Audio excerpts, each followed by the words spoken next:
Happy Friday and welcome to another week of Daily Fantasy NASCAR. We're here for some more short track racing at Bristol Motor Speedway for the Food City 500. Little note just to start off, weather, it's rained on Friday, so qualifying was cancelled, so the field will be set by owner's points. We're going to go over that in the cheat sheet here shortly. They did get some practice one time in. As for tomorrow, Saturday's two practices, there's chances of thunderstorms all day. So there could be a chance we may not see any more practice time, so I put some weights in there accordingly. When it comes to the race on Sunday, it's also likely that the race gets pushed to Sunday night, more likely even Monday. There's about a 90% chance of showers, rain all day on Sunday. Let's jump right in. So we're going to start at dfsr.com. That's where I write the article every week. So if we go to the header here and we go to other, we scroll down through the hockey articles, we will find my NASCAR race preview for the Food City 500. Now at the bottom of that article, we're going to go through most of this information on the cheat sheets. This is where you find the links to the cheat sheets. So you got the race by race trends, and then with the other two links here and here, you can open the cheat sheet for the week. So once you open it, it's going to be view only. So the first thing you're going to want to do, like we talk about every week, is click on File, make a copy, name it whatever you want, and click OK. When you do that, it's going to open another tab. You can close out the original one. What that allows you to do is sort the columns as well as work with the models. Now the models are all over here in the purple, and those are for setting the weights on what you think is most important every week to kind of give you your overall rankings. So you can adjust these once you've opened your own. I've set mine as for now. They will all depend on if we get any practice time tomorrow or not. So to start out, we're going to sort the DraftKings column highest to lowest. We're actually going to jump over to the trend sheet, which I've already done here in the Bristol column. And what we see, Martin Truex took a big dip. He's not very good here, so that probably dictates that. Kyle Busch has been really good here over his career, so he's seen a $700 jump in salary this week. Kevin Harvick's up there. Brad Keselowski, Kyle Larson have came down. And if you want to sort that, we can also go here to data. We can sort that to lowest to highest.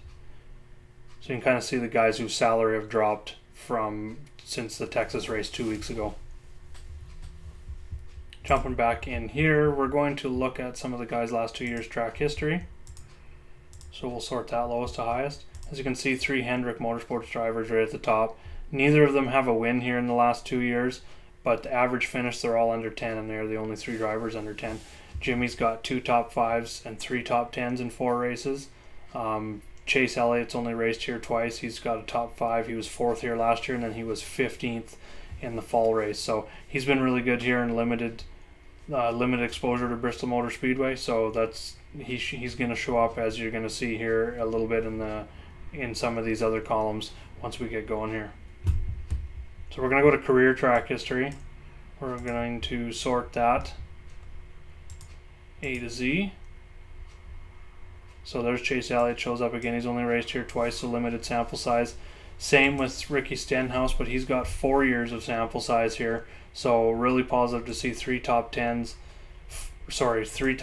4 top 10s here, and a 10.6 average finish in his career here. And he's only 7,100, so right there strikes me as a really nice value on Ricky Stenhouse Jr.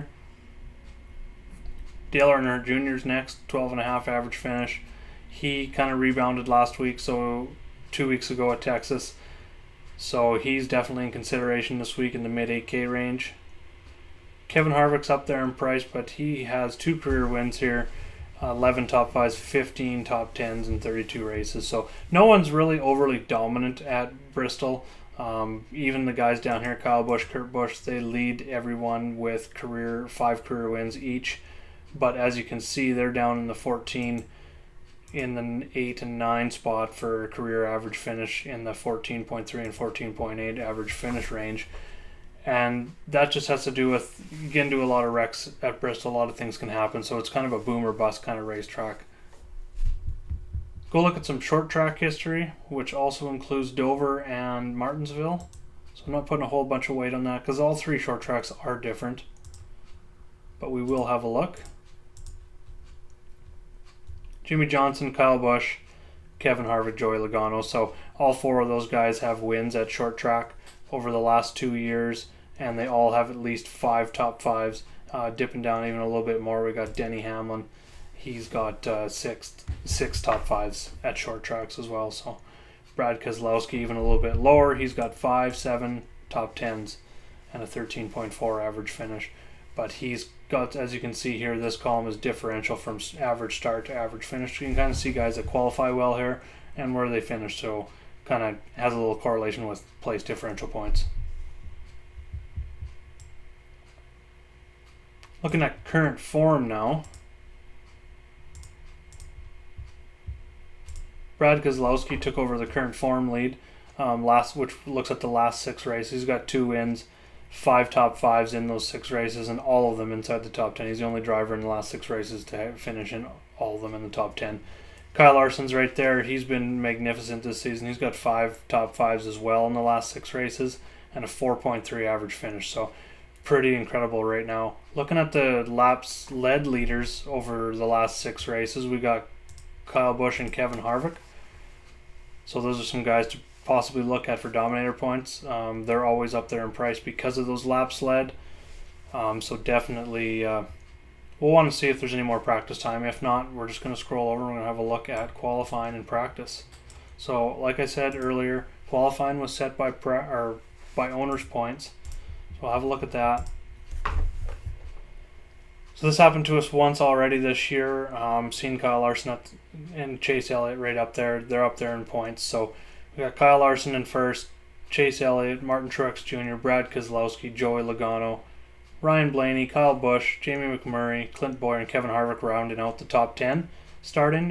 Some things to look at, guys, in the first couple practices. Kyle Busch and Ryan Blaney were 2nd and 3rd, and Martin Truex was 4th. Those are 3 guys that I like to see guys run top 5 in practice there, just to kind of get a gauge. Now, first practice is kind of hard to go by. I didn't get to watch first practice today, but I'm assuming they know that the rain is coming. They all got lots of weather forecasters.